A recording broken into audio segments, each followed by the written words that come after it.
5 странных увлечений, которые нарциссы просто обожают. У всех есть увлечения, вот иногда смотришь так по сторонам, люди чем-то занимаются, у них есть какие-то хобби, но иногда вот смотришь, это что-то такое прямо какое-то вот чрезмерное, что-то вычурное, просто как-то оно глаз режет. Иногда это может говорить о нарциссизме. Меня зовут Евгений Масеев, я психиатр и психотерапевт, я давно работаю в теме психологии отношений, и сегодня мы с вами поговорим о 5 таких вот типичных для нарцисса увлечениях, и также я расскажу, собственно, механизм, почему вот их структура личности заставляет их тяготеть к именно таким вот увлечениям. Если вы хотите в этом подробно разобраться, ставьте сразу лайк под видео, подписывайтесь на мой канал, чтобы не потерять меня, и мы с вами начинаем. Первая вещь, нарцисс может коллекционировать статусные трофеи. Ну вот, например, если он финансово успешен, он может покупать какие-нибудь дорогие машины, там, часы, какие-то украшения, брендовые вещи. Если он, скажем, еще такой богемный, как бы культурно развит, он может покупать себе какие-нибудь картины. То есть это могут быть, предположим, дорогие копии подлинников из там, каких-то известных музеев мировых. Или какой-нибудь там, не знаю, местных каких-то там скульпторов, художников, какой-то contemporary art. Ты к нему приходишь, а у него дома прям, такая прям богема. Если он финансово не столь успешен, он может, предположим, коллекционировать фотографии себя с какими-то известными людьми. То есть где-нибудь там на конференции ходит, на какие-то, не знаю, концерты там со звездами фоткается. Иногда мужчины-нарциссы фотографируют себя со своими женщинами, и вот у них есть такой фотоальбом там где-то в галерее, коллекция моих партнерш. Они должны быть либо все там какие-то красивые, либо известные, либо там какие-то статусные. Для чего нарцисс это делает? Мы помним, что нарцисс в детстве как бы не получает достаточное количество этой вот безусловной любви от родителей, и у него постоянно есть такая вот несознаваемая, но заваленная самооценка. Я вроде бы как не окей по умолчанию, и мне нужно это как-то компенсировать. Мне нужно либо от других людей получать подтверждение своей значимости, либо иметь какой-то инструментарий. И вот его коллекция этих статусных трофеев — это то, с помощью чего он подпирает свою самооценку. Вот мои машины, вот мои картины, вот мои там какие-то фотографии с важными людьми. Вторая вещь — это увлечение эзотерикой как способ показать свое какое-то превосходство. Вообще в структуре личности нарцисса есть такая штука, что вот нарциссы считают себя особенными, исключительными, какими-то элитарными, вообще, там чуть ли не избранными. То есть они считают, что они не такие, как все, они лучше всех. И, соответственно, вот эзотерика, она может быть способом, как-то вот, не знаю, как-то выделиться. То есть нарцисс там ходит и всем вокруг там своим окружающим говорит, что у тебя карма плохая, тебе там нужно что-то чакры прочистить, тебе там, я не знаю, у тебя цвета по фэншуй не соответствуют.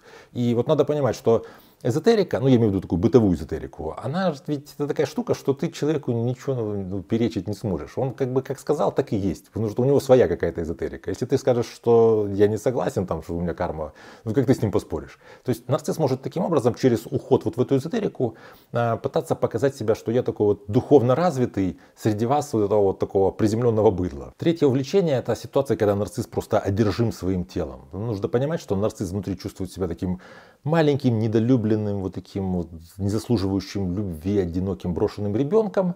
Естественно, эти все ощущения вытесняются, и ему для того, чтобы с ними как-то вот справляться с этими подсознательными ощущениями, нужно каким-то образом самовыражаться так, чтобы он казался себе полной противоположностью. Поэтому если нарцисс занимается там спортом, если он качается, он там самый накачанный, если он сушится, он там самый сушеный, если он там, не знаю, начинает делать пластику, он уходит так, чтобы там пластики столько, сколько вот он может вообще получить. То есть нарциссу важно, чтобы его тело, во-первых, привлекало внимание, а во-вторых, люди смотрели и понимали, да, человек вот заморочился. То есть это такая вот одержимость культом тела. Четвертое увлечение нарцисса — это роль такого гуру, ментора в соцсетях. Он начинает увлекаться какой-нибудь там психологией, астрологией, метафизикой, эзотерикой, там, не знаю, чем угодно там. Но ключевой здесь момент, что он начинает говорить в позиции сверху. Он начинает как такой учитель, как такой ментор своим несмышленышам ученикам как-то вот что-то там задвигать.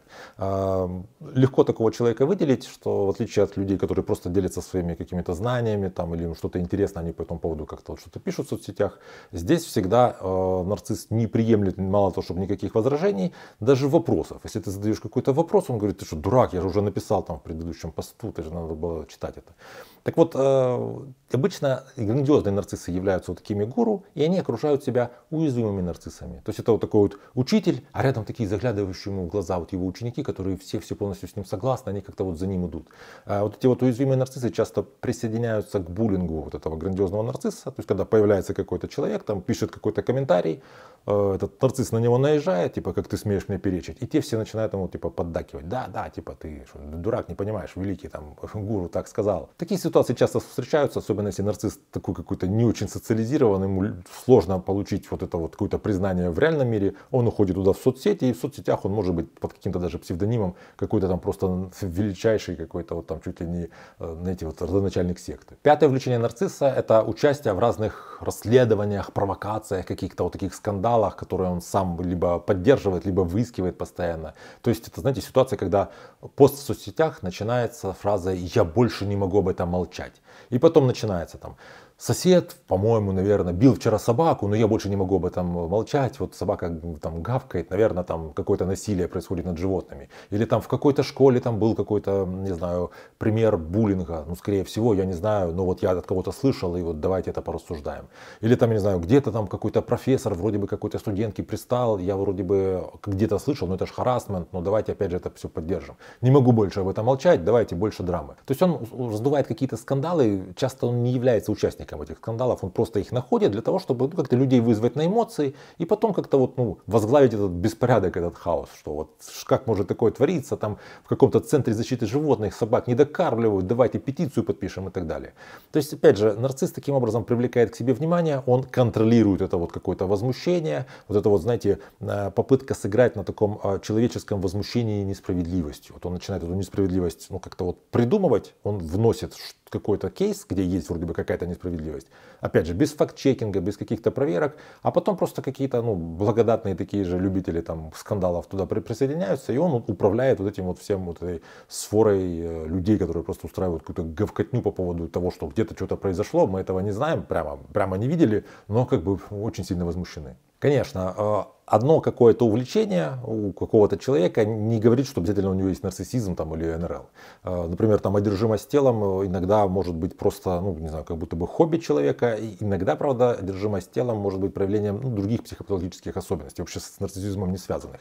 Но если вот эти все 5 увлечений вы видите в одном человеке, то это такой тревожный звоночек. То есть вот человек каким-то образом старается получить, что ли, себе больше значимости через свои увлечения, и эта значимость, которая, какая-то она такая контрсоциальная. То есть он, не получает заслуженное, признание со стороны других людей, он его, так вот вытягивает. Чуть-чуть он как-то тут мухлюет, жульничает.